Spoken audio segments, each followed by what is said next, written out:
Assalamualaikum warahmatullahi wabarakatuh. Hello guys, kembali lagi dengan kita kelompok 2 kelas R1M, dimana kita akan membahas tentang ejaan yang salah dan benar.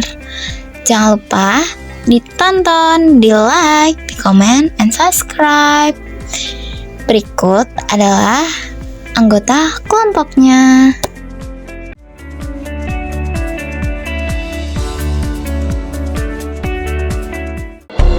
Tidak baku yang kita temukan di salah satu lokasi yaitu kata iboe.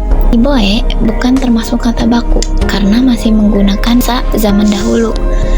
Karena zaman dahulu masih menggunakan kata o dan e digabung, maka dalam KBBI tidak tertera kata tersebut.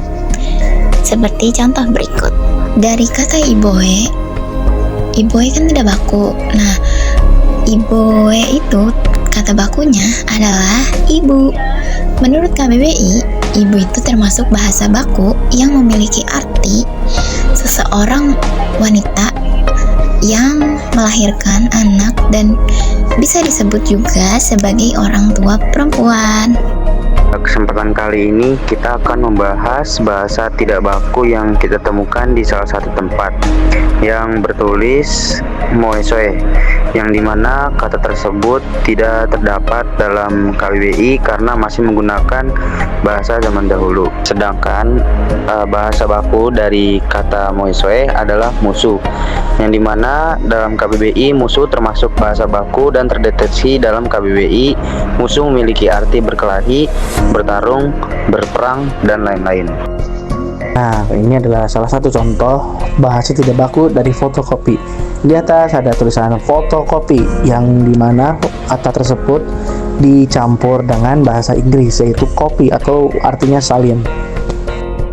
Menurut KBBI, fotokopi adalah bahasa baku yang memiliki arti hasil reproduksi dari fotografis terhadap barang cetakan. Bengkel yang menggunakan ejaan NK bukan merupakan bahasa baku karena dapat menimbulkan ambiguitas, tidak enak didengar, dan bacaannya juga aneh dan asing didengar. Bengkel termasuk bahasa baku dan terdeteksi dalam KBBI. Bengkel memiliki arti tempat perbaikan mobil, motor, dan lain-lain. Bisa juga disebut sebagai pabrik kecil. Kos bukanlah bentuk baku dalam bahasa Indonesia karena tidak sesuai dengan ejaan yang telah disepakati dalam kaidah bahasa Indonesia. Kata kos hanyalah bentuk tidak baku yang muncul karena pengaruh bahasa Belanda, yaitu kostuis atau rumah tinggal sekaligus tempat makan. Menurut KBBI, kos memiliki arti sebagai tempat tinggal sewa, biasanya untuk pelajar, mahasiswa, atau pekerja. Selanjutnya ada katun, yang dimana K dan H itu bergabungan. Katun itu bukan termasuk bahasa baku karena bahasanya atau ejaannya jarang ditemukan dan jarang disebut sebagai kahatun. Kebanyakan orang Indonesia lebih mengenal dengan kata katun dibanding dengan katun. Bahasa baku dari katun itu adalah katun, yang dimana menurut KBBI, katun memiliki arti sebagai bahan pakaian yang terbuat dari benang kapas. Kita menemukan salah satu kata tidak baku di suatu tempat, yang dimana kata tersebut bertuliskan dapoer. Kata dapoer bukan termasuk kata baku karena masih menggunakan bahasa zaman dahulu. Karena zaman dahulu masih menggunakan kata o dan e untuk digabung, maka dalam KBBI tidak tertera kata tersebut dan tidak sesuai pedoman umum ejaan bahasa Indonesia atau yang biasa disebut PUEBI.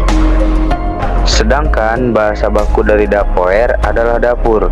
Menurut KBBI, dapur adalah bahasa baku yang memiliki arti ruang untuk memasak makanan, tempat membakar batu bara, dan yang lain-lain. Di sini ada salah satu contoh dari bahasa tidak baku purnama. Di sini penulisan purnama itu menggunakan ejaan yang lama. Padahal saat Indonesia masuk dunia global, ejaan harus ringkas dan mudah dipahami.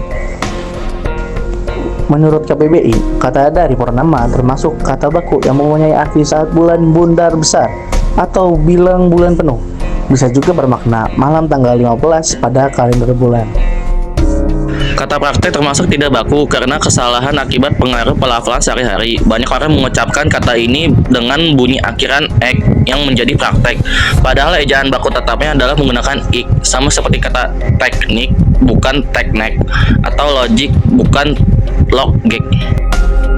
Menurut KBBI, kata dari praktik termasuk kata baku yang mempunyai arti pelaksanaan secara nyata, apa yang disebut dalam teori pelaksanaan pekerjaan, seperti dokter, pengacara, dan sebagainya. Apotek bukan merupakan bahasa baku. Apotek asalnya dari bahasa Belanda yaitu apotek. Lebih nyambung sama kata turunannya. Dari apotek muncul apoteker atau orang yang bekerja di apotek. Kalau pakai apotek nanti jadi aneh atau menjadi apoteker. Menurut KBBI, apotek adalah bahasa baku yang memiliki arti toko tempat meramu dan menjual obat berdasarkan resep dokter serta memperdagangkan barang medis atau disebut rumah obat.